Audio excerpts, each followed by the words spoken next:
এইটো এটা ঘৰ অনলি এই গোটেই নেপালী খুঁটি গাঁওখনত এটা ঘৰ বাচি আছে আৰু সেই ঘৰটোৰ পৰিৱেশটো মই অকণমান ভিতৰত যাবলৈ চেষ্টা কৰিম। ভিতৰত আচলতে ঘৰটোৰ ভিতৰত বিৰাট দুৰ্গন্ধ, হয়তো মানুহ মৰি আছে নে গৰু ছাগলী মৰিছে, ভিতৰততো গৰু ছাগলী নমৰে, বহুত দুৰ্গন্ধ। তথাপি আমি যাবলৈ চেষ্টা কৰিছো, অসংখ্য দুৰ্গন্ধ।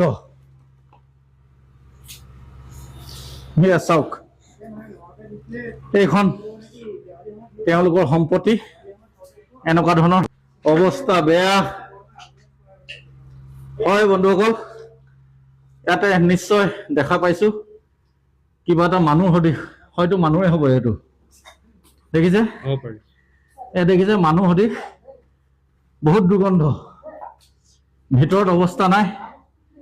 এইটো মানুহ নিচিনা লাগিছে, হয়তো এখন হাত হয়নে, মানুহ সদৃশ হয়।